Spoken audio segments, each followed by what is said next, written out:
तो झांसी आकर हुआ है, क्या कहेंगे आप? देखिए, झांसी एक ऐतिहासिक स्थल है और यहाँ झांसी की रानी के नाम से एक वीरांगना हमारी प्रसिद्ध हुई। वर्तमान में इस देश में जातिवाद के संदर्भ में पूज्य धीरेन्द्र कृष्ण शास्त्री जी ने भी एक यात्रा निकाली थी और अभी एक यात्रा हरिप्रिया जी ने निकाली है। तो ये जो छोटी छोटी यात्राएं हैं, बड़ी बड़ी यात्राएं हैं, देश के कोने कोने में हो रही हैं, उस यात्रा में झांसी एक ऐतिहासिक स्थल के रूप में विख्यात होगा आने वाले समय में, क्योंकि अभी हाल फिलहाल में 2 यात्रा निकली और दोनों ने झांसी को टच करा है।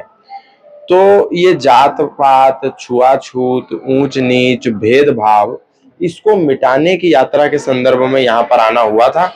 और सनातन धर्म के लोग जो विभिन्न धड़ों में बटे हुए हैं, विभिन्न पंथों में बटे हुए हैं, विभिन्न जातीय भेदभावों में बटे हुए हैं, उन सबको एक करने के लिए, पिछड़े और बिछड़े सनातनियों को गले लगाने के लिए ये यात्रा थी। इसमें हम सब सम्मिलित हुए। आपकी भी सनातन यात्रा निकली, ये शास्त्री की भी सनातन यात्रा निकली, अलग अलग क्यों? अलग नहीं है, एक ही है।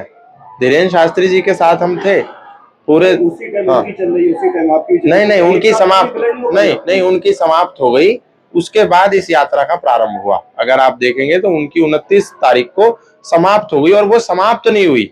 वो यात्रा निरंतर चलती रहेगी और तब तक चलती रहेगी जब तक इस देश में एक व्यक्ति के मनस पटल में भी जातिवाद नाम का विष रहेगा।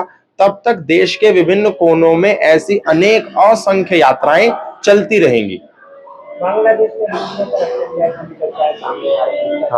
बांग्लादेश में जो हिंदुओं का नरसंहार हुआ है वो सनातन धर्म के लोगों की जो मूर्खता है, जातिवाद, इसी के कारण हुआ। हम लोग विभिन्न धड़ों में बटे रहे। आज बांग्लादेश में हिंदू अल्पसंख्यक हो गया।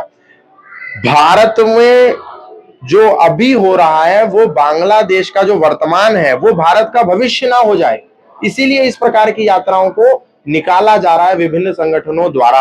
और आप बांग्लादेश में देखिए, जो आवाज भारत के संत उठा रहे हैं वही आवाज बांग्लादेश के चिन्मय प्रभु ने उठाई और उनको जेल में बंद कर दिया।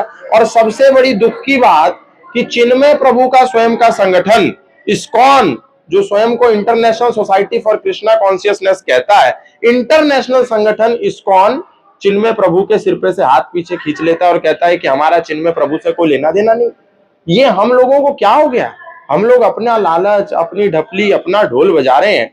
ये मैं समझता हूं कि बड़ा दुख है हमको। आज चिन्मय प्रभु के साथ खड़ा होना चाहिए देश के हर व्यक्ति को। हम ये कहेंगे कि वो हर संगठन का आदमी है, वो हर सनातनी संगठन का आदमी है जो सनातनी की आवाज उठा रहा है।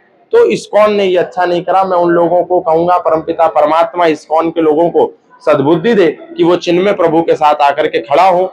और मैं भारत के माननीय प्रधानमंत्री जी, गृह मंत्री जी से भी कहूंगा कि इस विषय में हस्तक्षेप करें और चिन्मय प्रभु जी को न्याय दिलाएं, जो सनातनियों की आवाज बनकर के बांग्लादेश में उभर रहे हैं।